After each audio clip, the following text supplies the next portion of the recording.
den store, fantastiske dagen som vi har ventet på lenge. Det åpningen av Kulturhuset Veitvet. Vi har fått akkurat det beboerne sa de ville ha. Masse generasjoner samlet på en. Nei, det var hjertet mitt boble av lykke. Da Olav Selvaag åpnet Veitvet Senter i 1958, var det et av Nordens mest moderne kjøpesenter. Og med kirke, bibliotek og musikkskole ble det et naturlig samlingspunkt for lokalbefolkningen. Etter hvert som årene gikk, ble tjenester nedlagt, og senteret ble utkonkurrert av større kjøpesentere i området rundt. Med økt innvandring endret befolkningsmiksen i området seg også drastisk. Veitvet var blitt et nytt samfunn. Det var en enorm demografisk utvikling på relativt kort tid, slik at det kom nye befolkningsgrupper til, som hadde andre preferanser, andre interesser, men også som ikke kjente dette lokalsamfunnet og det norske samfunnet så veldig godt. Dette hadde bidratt til at mange av de fellesskapene som fantes før, hadde forvitret. Da Groruddalssatsingen startet opp i 2007, så opplevdes Veitvet-senteret som både nedslitt, behov for oppgradering, men også ble opplevd som ganske tomt, selv om det var mye aktivitet der. Og det har vi klart å endre nå. Det viktigste grepet som er gjort, det har jo bydelen gjort, med at vi leier nå store deler av torgplanområdet til et kulturhus. Jeg håper det, at andre kommuner kan se til det vi har gjort. Både andre kommuner og andre bydeler. Veitvet har gjennomgått på mange måter samme utvikling som mange lokalsamfunn gjør rundt omkring i landet. At tidene endrer seg, og også det lokale tilbudet må endre seg. Og det er det vi har gjort på Veitvet. Gjennom områdeløftet ble det laget en stedsanalyse over de fysiske og sosiale forholdene på Veitvet. Beboerne ble trukket inn i en rekke medvirkningsprosesser. Det ble satt opp en container med utstilling i området.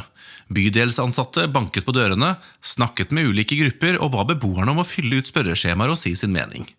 Det var tydelig hva beboerne mente. Altså, de sa det på andre måter. De ville ha de FIPE-butikkene, de ville ha biblioteket, de ville ha sånn og sånn. Men det som vi kunne tolke ut av det, de ville ha tilbake det gode, gamle Veitvet-senteret som en god møteplass. Før dette her så var Veitvet-senteret ganske kjedelig, og det var ikke noe spesielt å gjøre her, men nå som det har kommet nye aktiviteter, så er det masse å gjøre. Det mange spurte etter var lokaler til sin aktivitet. Det bare sa oss at her er det mye aktivitet vi ikke vet om. Så vi tok en fullstendig kartlegging og fant altså ut at det var 60 ulike kulturaktiviteter i uka. 40 av disse var innen dans. Altså et yrende kulturliv som var utenom arbeidstid. Det var på kveldstid. Disse hadde liten kontakt med hverandre. Guro Ødegård har forsket på blant annet integreringsspørsmål og sosial kapital på Veitvet. For å hente ut potensialet mener Ødegård at det er viktig å skape møteplasser. Sosial kapital handler om tillit mellom mennesker og det å bygge nettverk mellom mennesker og institusjoner.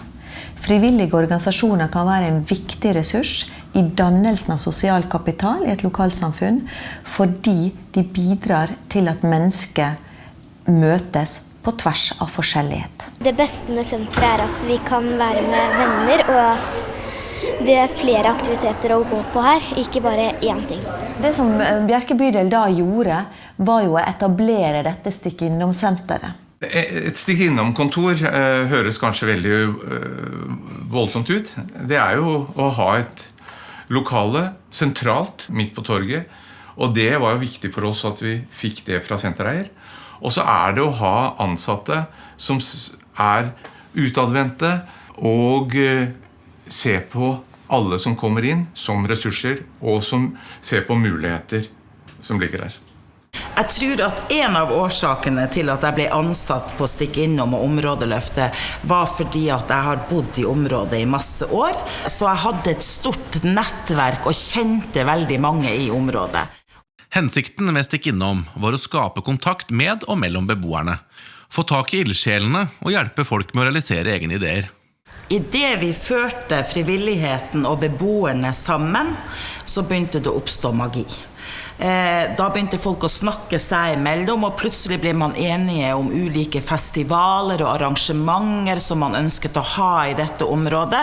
Man kom også med innspill på fysiske oppgraderinger man ønsket seg, og sosiale tiltak. Mye av det som var viktig, det var at vi skulle hjelpe folk til å skape aktivitet selv. Det har vært veldig gøy å være med å påvirke, spesielt fordi jeg også har hørt ting fra min far som har sittet i Groruddalssatsningsgruppa og spesifikt sett på forskjellige planer, og så ser man hvordan det har blitt, og det er jo kjempegøy. Vi hadde en beboer som var flyttet til området. Hun lurte veldig på om det fantes en håndarbeidsgruppe i området. Og da sa vi, det gjør det ikke, men hvis du har lyst så kan du få lov å starte en. Og det gjorde hun. Så jeg hadde jo bodd her kort tid selv, så jeg har tenkt å bli boende her og kjenner ingen. Og fant ut at det kanskje hadde vært hyggelig, og at det var andre kvinner som hadde lyst til å treffe andre her også, så kunne vi gjøre håndarbeid sammen og skravle og ha det hyggelig. Det ville ta tid å få til varige endringer på Veitvet senter. Da var det viktig å fylle lokalene med liv med en gang, så folk så at noe skjedde. Vi har hatt en rekke midlertidige aktiviteter på dette huset, på Veitvet senteret, mens vi ventet på hva som skulle skje med senteret. Det ene var at vi inviterte beboere til å fylle et butikklokale, som hadde lørdagskafé, som hadde loppemarked, som hadde kunstutstilling og så videre, og som skapte et engasjement blant beboere.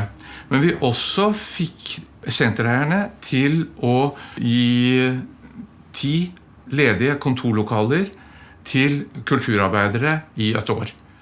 De midlertidige kreative leietagerne, de bidrar med masse midlertidig aktivitet. Blant annet Bok på Veitvet som startet opp.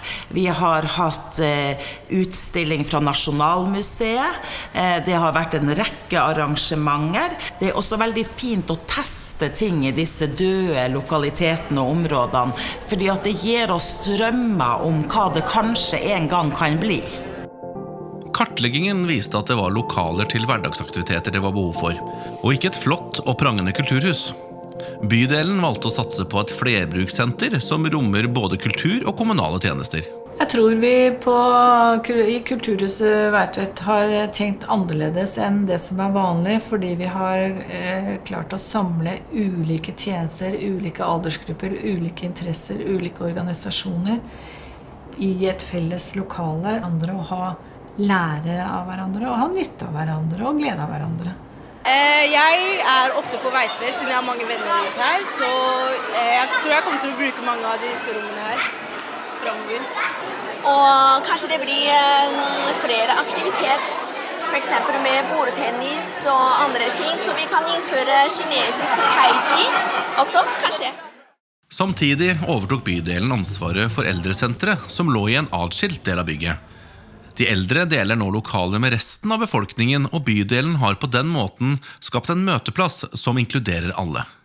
Jeg personlig synes det er blitt bra. Det er jo så nytt enda, ikke sant? Det er mennesker i alle aldre her, fra små barn og til oss seniorer. Vi var usikre på om det ble plass til oss eldre, men aktivitetene for oss pensjonister, de er de samme som var når vi hadde eldresenter. Men vi får ikke noe eget eldresenter. Det gjør vi ikke. Og stort sett så er det sånn at kommunale tjenester bruker på dagtid, og stort sett så er det frivillig kulturliv som bruker det på kveldstid.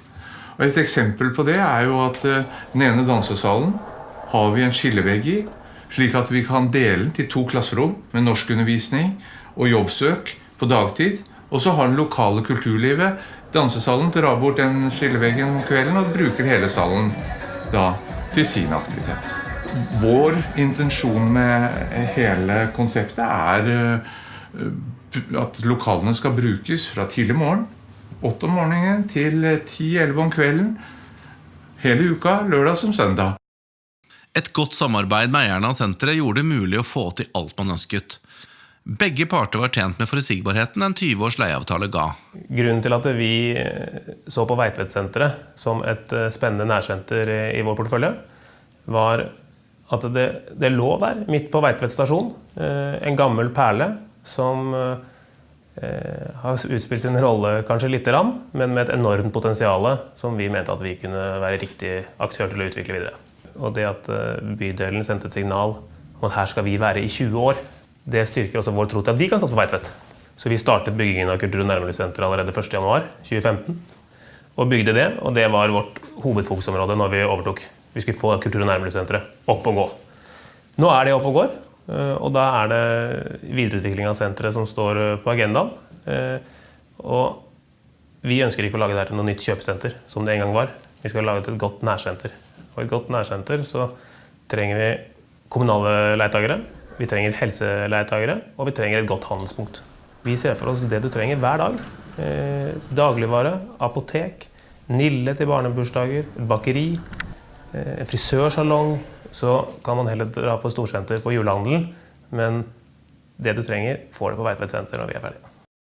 Bydelen mener at midlene fra Groruddalssatsingen har gitt dem et større handlingsrom, men at det mot og nytenkning som har vært utslagsgivende for suksessen på Veitvet. For å få til sånne prosjekter som dette, så tror jeg først og fremst det viktig å ha vilje til å tenke nytt. Hvis en kommune eller bydel skal gjøre noe av det samme, så det viktig at man må finne sitt handlingsrom og bruke de ressursene vi har på en ny og annerledes måte. Vi har jo skjønt etter at vi åpnet Kulturhuset Veitvet at dette et innovativt prosjekt. Og det tror jeg gjenspeiler seg i at man møteplassen for alle, der man ikke segregerer grupper. Vi har fått bydelens tjenester som nødvendigvis ikke hører sammen i en samlokalisering til å samlokaliseres. Bydelen har sett på andre måter å bruke midlene og ressursene sine på, og vi har knyttet lokalbefolkning og frivilligheten tett på det kommunale arbeidet.